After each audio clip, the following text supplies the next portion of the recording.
नमस्कार मित्रों, एक बार फिर से आप सभी का स्वागत है हमारे इस चैनल में। आज के इस वीडियो में टीजीटी और पीजीटी चित्रकला की तैयारी के लिए प्रैक्टिस सेट हल करेंगे। और आज का ये प्रैक्टिस सेट मॉडल पेपर की तरह है। इसमें 125 प्रश्न जैसे कि माध्यमिक शिक्षा सेवा चयन बोर्ड में पूछे जाते हैं, ठीक उसी प्रकार से 125 प्रश्न की ये श्रृंखला है। तो चलिए आज के इस प्रश्न पत्र को हल करते हैं। उम्मीद है आज का वीडियो आपको अच्छा लगेगा, और अगर वीडियो आपको अच्छा लगे तो वीडियो को लाइक कर दीजिए और शेयर कर दीजिए अधिक से अधिक लोगों को। और हाँ, आपकी परीक्षा लगभग ये मान के चलिए फरवरी माह में निश्चित है। और फरवरी माह में जैसा कि सूचना मिल रहा है कि फरवरी माह में आपकी परीक्षा आयोजित की जाएगी। तो अभी आपके पास 2 से 3-4 महीने हैं, तो ये 4 महीने आपके लिए बहुत ही लाभदायक हो सकते हैं आपके एग्ज़ाम के लिए। तो चलिए आज के इस प्रश्न पत्र को हल करते हैं। प्रश्न नंबर 1 देखते हैं। कला शब्द का प्रयोग सर्वप्रथम किस वेद में मिलता है? आपको बताना है कला शब्द का जो प्रयोग किया गया है सबसे पहले किस वेद में किया गया था। तो यहाँ पे सही जवाब क्या होगा? तो सही जवाब होगा option A, Rigveda. Option A बिल्कुल सही है, ऋग्वेद। तो कला शब्द का प्रयोग सबसे पहले ऋग्वेद में मिलता है। अगला प्रश्न देखते हैं, प्रश्न नंबर 2। प्रश्न नंबर 2 में पूछा गया है कला शब्द की उत्पत्ति किस धातु से हुई है? कला शब्द की उत्पत्ति किस धातु से हुई है? तो यहाँ पे सही जवाब होगा ऑप्शन बी, कण धातु या कल। यहाँ कल लिखा है लेकिन वैसे कण धातु होता है। ऑप्शन बी यहाँ पे सही होगा। अगला देखते हैं, कला शब्द किस भाषा का शब्द है? तो सही जवाब होगा ऑप्शन सी, संस्कृत भाषा का शब्द है कला। आगे देखते हैं, प्रश्न नंबर 4। आर्ट शब्द की उत्पत्ति किस भाषा से हुई है? आर्ट शब्द की उत्पत्ति किस भाषा से हुई है? तो ऑप्शन सी सही होगा, अंग्रेजी। अगला देखते हैं, वेदों की रचना किस भाषा में की गई है? वेदों की रचना किस भाषा में हुई है? तो सही जवाब होगा ऑप्शन सी, संस्कृत। ठीक, चलिए अगला देखते हैं, प्रश्न नंबर 6। कला विलास पुस्तक के लेखक कौन है? कला विलास पुस्तक के लेखक कौन है? तो जितने लोगों ने ऑप्शन बी जवाब दिया बिल्कुल सही है, क्षेमेंद्र। तो कला विलास पुस्तक के लेखक कौन है? क्षेमेंद्र है। अगला प्रश्न देखते हैं। अगला प्रश्न है, कला शब्द की अनुकृति है, यह कथन किसका है? तो कला शब्द की अनुकृति है, ये कथन किसने कहा है? तो सही जवाब होगा ऑप्शन सी, प्लेटो। कथन किसका है? प्लेटो का है। अगला प्रश्न देखते हैं, प्रश्न नंबर 8। कला कितने प्रकार की होती है? कला कितने प्रकार की होती है? तो कला जो है वो 2 प्रकार की होती है, ललित कला और उपयोगी कला। ऑप्शन डी यहाँ पे सही होगा। अगला देखते हैं, ललित कला के कितने प्रकार होते हैं? ललित कला के कितने प्रकार होते हैं? सही जवाब होगा ऑप्शन डी, 5 प्रकार की ललित कलाएं होती हैं। अगला प्रश्न देखते हैं, हीगल महोदय ने किस कला को श्रेष्ठ माना है? तो सबसे ज़्यादा श्रेष्ठ हीगल महोदय ने किस कला को कहा है? सही जवाब होगा ऑप्शन ए, काव्य कला को। तो काव्य कला को हीगल महोदय ने सबसे श्रेष्ठ माना है। अगला प्रश्न देखते हैं, प्रश्न नंबर 11। कला में मनुष्य अपनी अभिव्यक्ति करता है, ये कथन किसका है? तो कला में मनुष्य अपनी अभिव्यक्ति करता है, रविन्द्रनाथ टैगोर का एक कथन है। रविन्द्रनाथ टैगोर ने कहा है कि कला में मनुष्य अपनी अभिव्यक्ति करता है। तो जितने लोगों ने ऑप्शन सी जवाब दिया बिल्कुल सही है। अगला प्रश्न देखते हैं, प्रश्न नंबर 12। एस्थेटिक्स शब्द का प्रयोग किया गया है इसके द्वारा? तो सही जवाब होगा ऑप्शन सी, बाumgarten। ऑप्शन सी बिल्कुल सही है। अगला देखते हैं, संगीत कला किस कला के अंतर्गत आती है? संगीत कला किस कला के अंतर्गत आती है? तो ललित कला के अंतर्गत आती है। ऑप्शन बी यहाँ पे सही होगा। ठीक है, चलिए अगला प्रश्न देखते हैं, प्रश्न नंबर 14। हीगल ने किस कला को निम्न श्रेणी में रखा है? हीगल महोदय ने सबसे उच्च श्रेणी में काव्य कला को रखा है। अब यहाँ पूछा गया निम्न श्रेणी में, सबसे निम्न श्रेणी में किस कला को रखे हैं? सही जवाब ऑप्शन सी होगा, स्थापत्य कला। तो हीगल महोदय ने स्थापत्य कला को निम्न श्रेणी कला में रखा है। आगे देखते हैं, प्रश्न नंबर 15। कला का यथार्थवादी प्रयोग सर्वप्रथम किसने किया? तो कला का यथार्थवादी प्रयोग सबसे पहले करने वाले हैं भरत मुनि। ऑप्शन ए यहाँ पे सही होगा। चलिए अगला प्रश्न देखते हैं, प्रश्न नंबर 16। एस्थेटिक को वस्तुबोध का विज्ञान किसने कहा? सही जवाब होगा ऑप्शन सी, बाumgarten। अगला देखते हैं, आर्ट शब्द का प्रयोग किस शताब्दी में किया गया? सबसे पहले किस शताब्दी में आर्ट शब्द का प्रयोग किया गया? 13वीं विक्रमी शताब्दी। ऑप्शन डी यहाँ पे सही होगा। अगला देखते हैं, जर्मन भाषा में कला को क्या कहा जाता है? तो जर्मन भाषा में कला को क्या कहते हैं? ऑप्शन डी सही होगा, कुंस्ट। चलिए अगला प्रश्न देखते हैं, प्रश्न नंबर 19। भारतीय चित्रकला की उत्पत्ति किससे हुई है? तो शिला चित्रों से हुई है। भारतीय चित्रकला की उत्पत्ति किससे हुई है? शिला चित्रों से। ऑप्शन डी यहाँ पे सही होगा। जितने लोगों ने ऑप्शन डी जवाब दिया बिल्कुल सही है। अगला प्रश्न देखते हैं, प्रश्न नंबर 20। अगर वीडियो को लाइक नहीं किया हो आप लोगों ने तो वीडियो को लाइक कर दीजिए। तो प्रश्न नंबर 20 देखते हैं। तो यहाँ पूछा गया है, भारतीय चित्रकला को विभक्त किया गया है। तो भारतीय चित्रकला को कितने प्रकार में विभक्त किया गया है? तो 4। यहाँ पे सही होगा ऑप्शन डी। अगला देखते हैं, भित्ति चित्रण का माध्यम क्या है? सही जवाब होगा ऑप्शन डी, दीवार। दीवार भित्ति चित्रण का माध्यम है। अगला प्रश्न देखते हैं, चित्रपट पर चित्र बने होते हैं। चित्रपट चित्र बने होते हैं किस पर? तो कपड़े और चमड़ों पर। ऑप्शन सी यहाँ पे सही होगा। अगला प्रश्न है, लाफिर के अनुसार भारत में चित्रकला का जन्म कहाँ हुआ था? ऑप्शन बी होगा, दरबारों में। ऑप्शन बी यहाँ पे सही है। चलिए अगला प्रश्न देखते हैं, प्रश्न नंबर 24। भारतीय ग्रंथों में मानव जीवन के कितने प्रयोजन बताए गए हैं? 4 प्रयोजन बताए गए हैं। ऑप्शन डी यहाँ पे सही होगा। जितने लोगों ने ऑप्शन डी दिया है बिल्कुल सही है। तो भारतीय ग्रंथों में मानव जीवन के 4 प्रयोजन हैं, धर्म, अर्थ, काम, मोक्ष। आगे देखते हैं, प्रश्न नंबर 25। भारतीय चित्रकला की विशेषता क्या है? तो भारतीय चित्रकला की जो विशेषता होती है आदर्शवादिता है। ऑप्शन डी यहाँ पे सही होगा। चलिए अगला प्रश्न देखते हैं, प्रश्न नंबर 26। कला की भाषा होती है। कला की भाषा क्या होती है? सही जवाब ऑप्शन बी होगा, प्रतीक। चलिए अगला प्रश्न देखते हैं, प्रश्न नंबर 26 के बाद 27।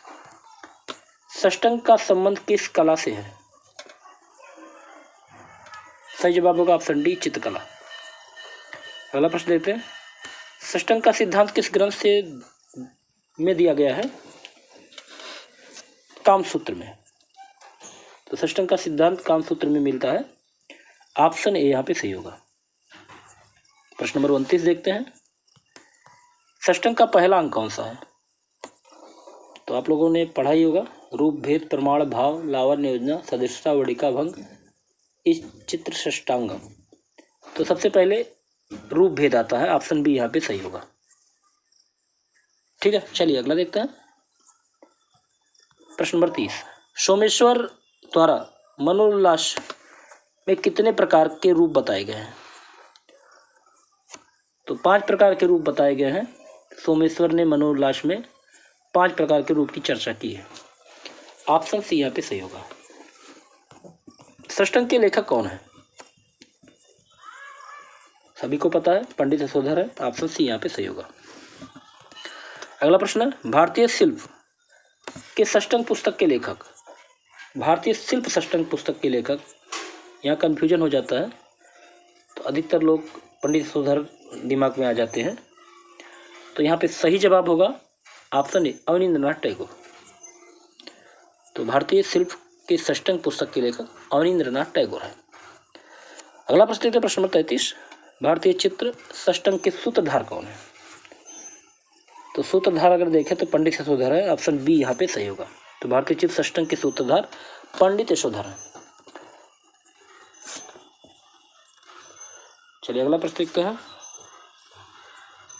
प्रश्न number 34, philosophy of fine art ग्रंथ के लेखक कौन है?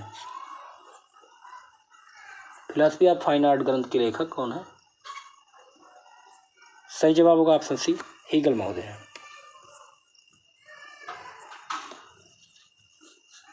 चलिए अगला प्रश्न देखते हैं, प्रश्न नंबर 35, चित्रसूत्र कितने अध्यायों में बांटा गया है? चित्रसूत्र कितने अध्याय में बांटा गया है? सही जवाब होगा यहाँ पे ऑप्शन बी, 9 अध्याय में बांटा गया है।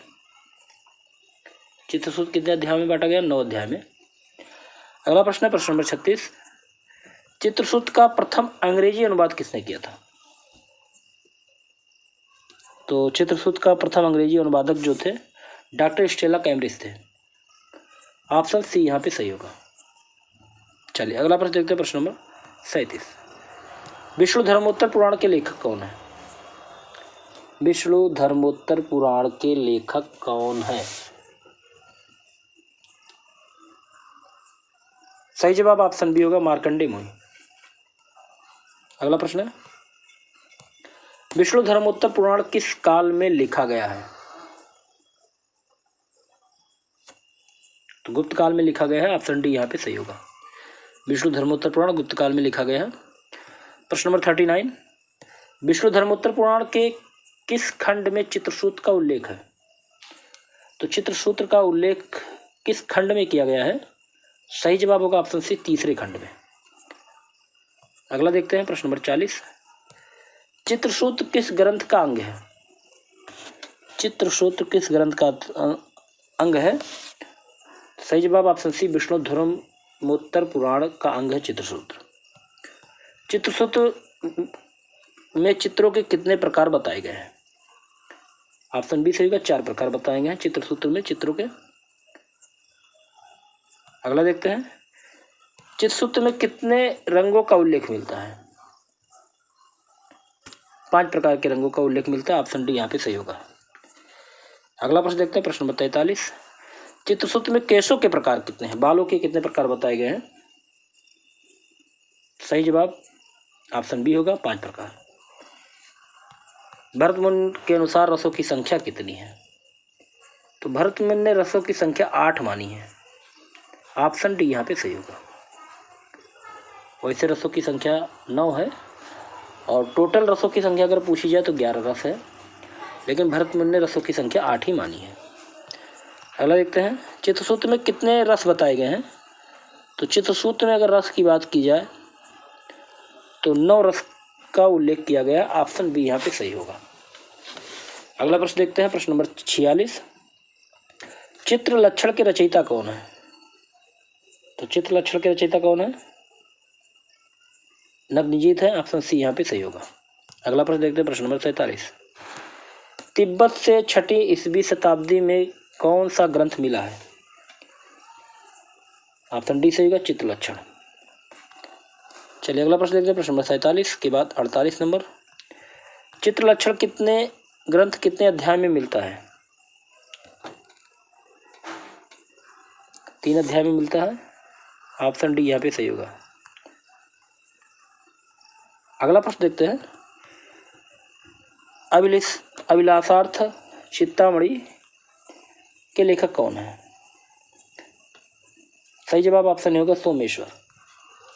अगला प्रश्न है, कला शिल्प के लिए 2 शब्दों का प्रयोग चारु औरकारु किस ग्रंथ में मिलता है? सही जवाब ऑप्शन डी होगा, अष्टाध्यायी। अगला प्रश्न देखते हैं, प्रश्न नंबर 51, सम्रांगण सूत्रधार के सभी कलाओं में किस कला को श्रेष्ठ माना है? ऑप्शन ए सही होगा, चित्रकला को। अगला प्रश्न देखते हैं, प्रश्न नंबर 52, कामदेव के चित्र का उल्लेख मिलता है कहाँ पे? तो गीत गोविंद में मिलता है। ऑप्शन बी यहाँ पे सही होगा। चलिए अगला प्रश्न देखते हैं, प्रश्न नंबर 53, ऋतु संहार पुस्तक के लेखक कौन है? ऑप्शन सी सही होगा, कालिदास। तो ऋतु संहार पुस्तक के लेखक कौन है? कालिदास है। अगला प्रश्न देखते हैं, रामायण में उल्लिखित सीता की स्वर्ण प्रतिमा किस शिल्पी ने बनाया था? सही जवाब ऑप्शन सी होगा, मैं नामक शिल्पी ने रामायण में सीता की स्वर्ण प्रतिमा बनाई थी। अगला देखते हैं, किस पुस्तक में नरवाहन नामक राजकुमार को चित्र, मूर्ति व संगीत कला का विशेषज्ञ बताया है? ऑप्शन सी से कथा सरित सागर। कथा सरित सागर में नरवाहन नामक राजकुमार को चित्र, मूर्ति व संगीत कला में विशेषज्ञ बताया गया है। चलिए अगला प्रश्न देखते हैं, प्रश्न नंबर 56। महाभारत में अनिरुद्ध का चित्र किसने बनाया? तो सही जवाब यहाँ पे होगा ऑप्शन डी, चित्रलेखा ने। तो महाभारत में अनिरुद्ध का चित्र चित्रलेखा के द्वारा बनाया गया है। अगला प्रश्न देखते हैं, प्रश्न नंबर 57। किस ग्रंथ में अग्नि देवता का चित्र चमड़े पर बनाए जाने का उल्लेख मिलता है? सही जवाब ऑप्शन ए होगा, ऋग्वेद। अगला प्रश्न देखते हैं, प्रश्न नंबर 58।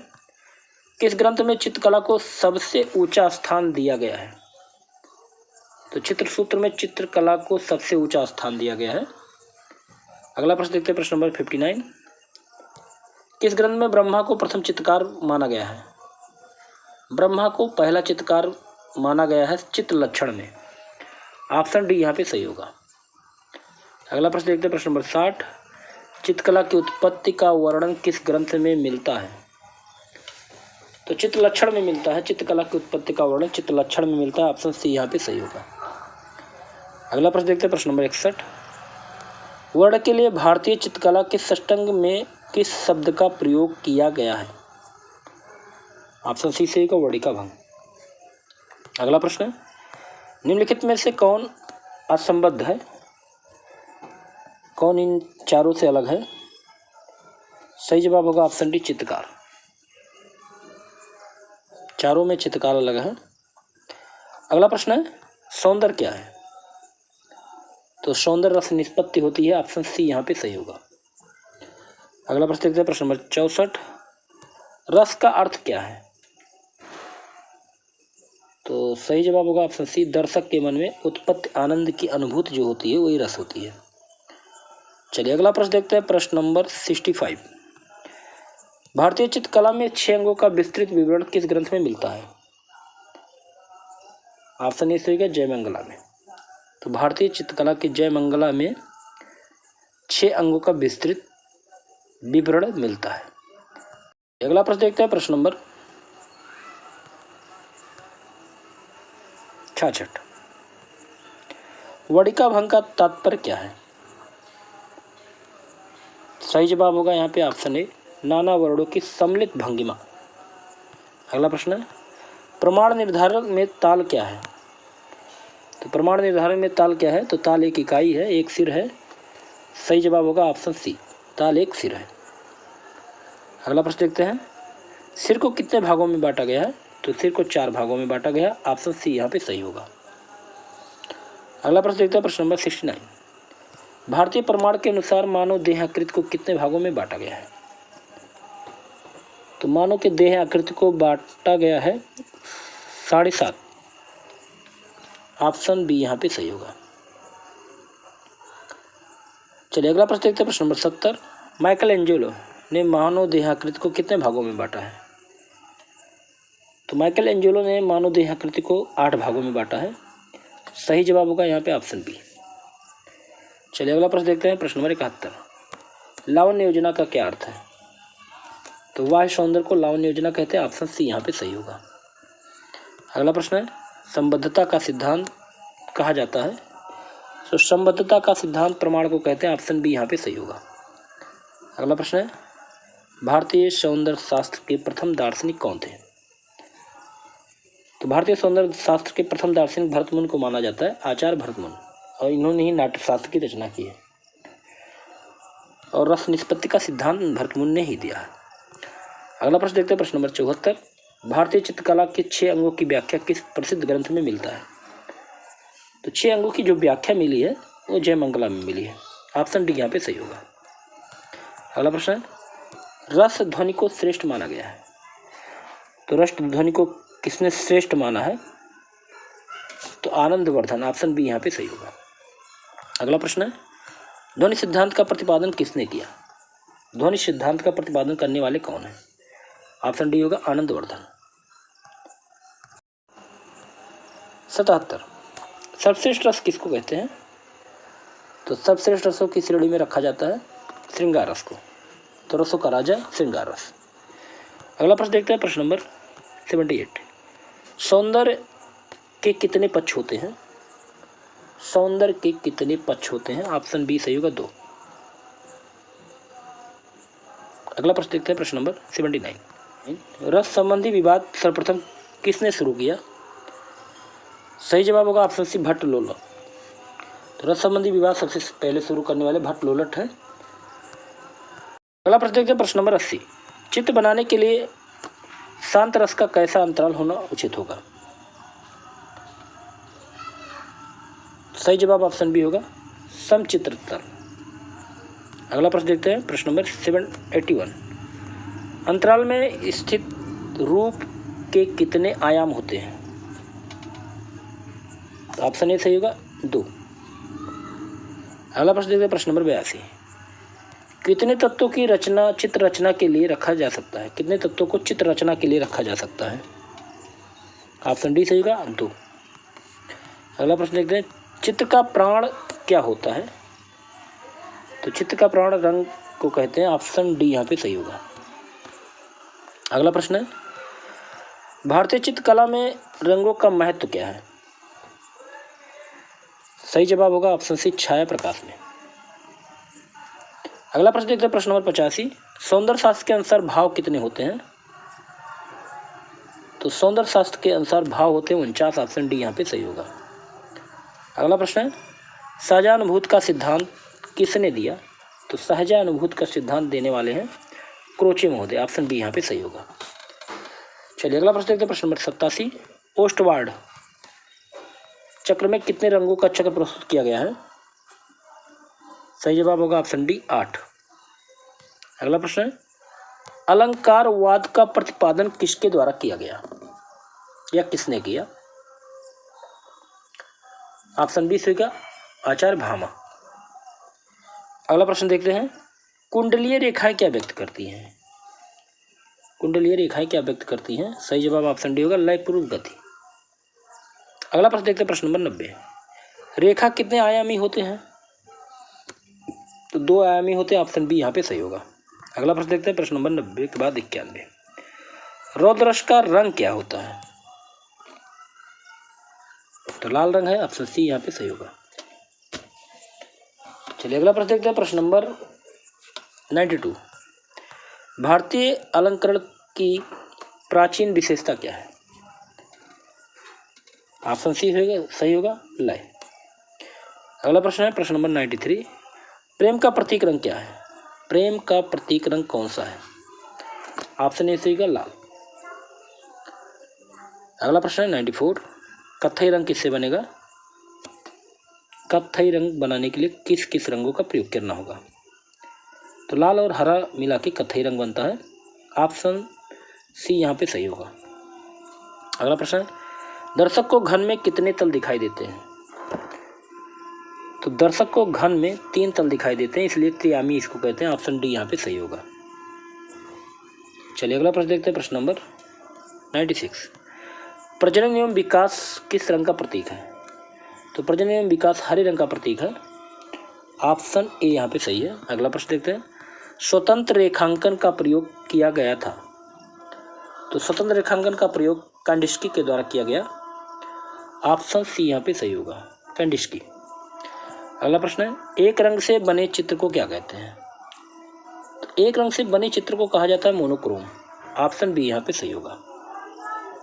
अगला प्रश्न देखते हैं, प्रश्न नंबर 99, स्वर्णिम विभाजन का सिद्धांत किसके द्वारा दिया गया? स्वर्णिम विभाजन का सिद्धांत यूनानियों ने दिया। ऑप्शन सी यहाँ पे सही होगा। चलिए अगला प्रश्न देखते हैं, प्रश्न number 100, the Hindu view of art.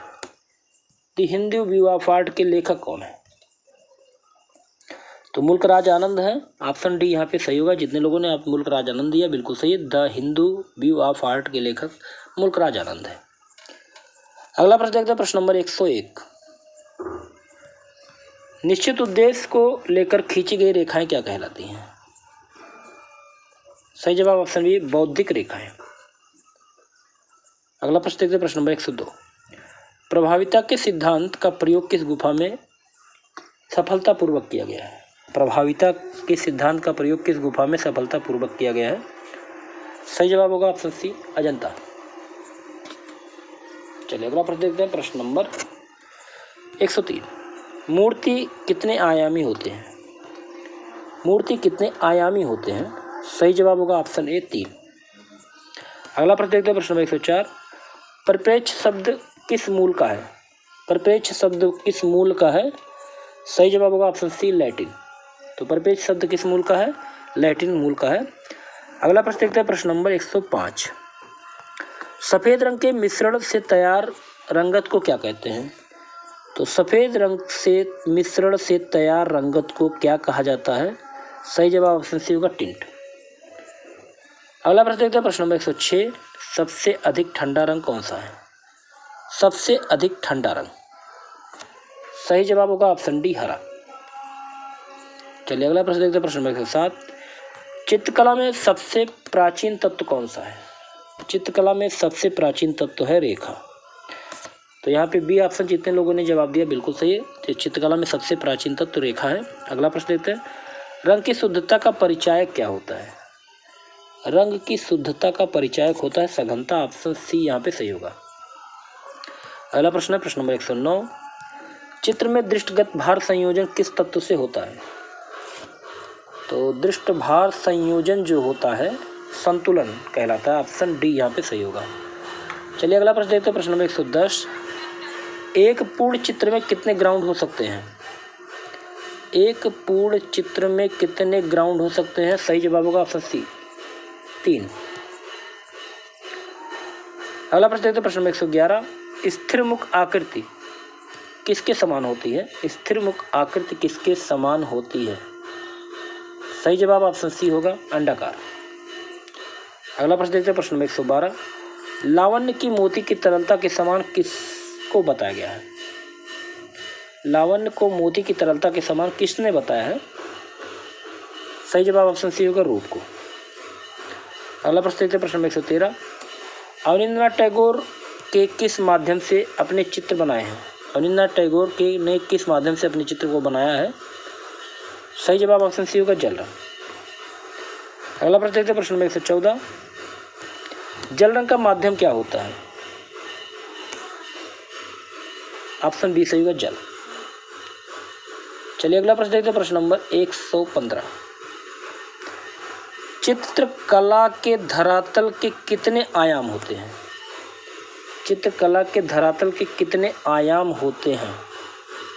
सही जवाब होगा ऑप्शन ए 2। अगला प्रश्न देखते हैं, जल रंग की खोज किसने की थी? तो जल रंग की खोज करने वाले हैं पाल सैंडवाई। जल रंग की खोज करने वाले पाल सैंडवाई। प्रश्न नंबर 117। पारंपरिक भित्ति चित्रों में कौन से रंग प्रयोग किए गए हैं? सही जवाब ऑप्शन बी होगा भूम से प्राप्त रंग। पारंपरिक भित्ति चित्रों में भूम से प्राप्त रंगों का प्रयोग किया गया है। अगला प्रश्न है, वाश पेंटिंग में जल को कितनी बार डुबोना चाहिए? वाश पेंटिंग में जल को आवश्यकता के अनुसार डुबोना चाहिए। ऑप्शन डी यहाँ पे सही होगा। अगला प्रश्न देखते हैं, प्रसिद्ध वाश पेंटिंग शैली कहाँ विकसित हुई? तो प्रसिद्ध वाश पेंटिंग शैली जो विकसित हुई पश्चिम बंगाल में। ऑप्शन बी यहाँ पे सही होगा। अगला प्रश्न है, जल रंग चित्रण में पोत का प्रभाव किस कागज पर अच्छा उभरता है? तो पोत का प्रभाव मोटा और खुरदरा कागज पे सबसे अच्छा उभरता है। ऑप्शन ए यहाँ पे सही होगा। अगला प्रश्न है, भारत में वाश पेंटिंग प्रारंभ किसने किया था? भारत में वाश पेंटिंग की शुरुआत करने वाले थे अवनींद्रनाथ टैगोर। ऑप्शन डी यहाँ पे सही होगा। चलिए अगला प्रश्न देखते हैं, प्रश्न नंबर 122। रैपिड स्केच किसे कहते हैं? सही जवाब होगा ऑप्शन बी फास्ट स्केच को रैपिड स्केच कहते हैं। अगला देखते हैं प्रश्न नंबर 123।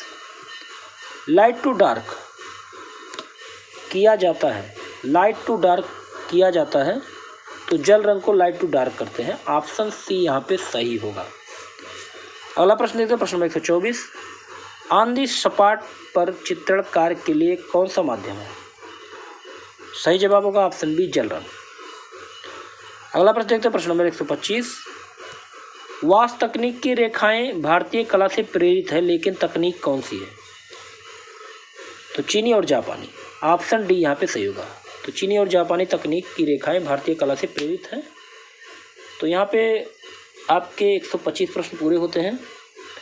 उम्मीद है आज का वीडियो आपको अच्छा लगा होगा। अगर वीडियो आपको अच्छा लगे तो मित्रों वीडियो को लाइक ज़रूर कर दें और शेयर ज़रूर कर दें अधिक से अधिक लोग को।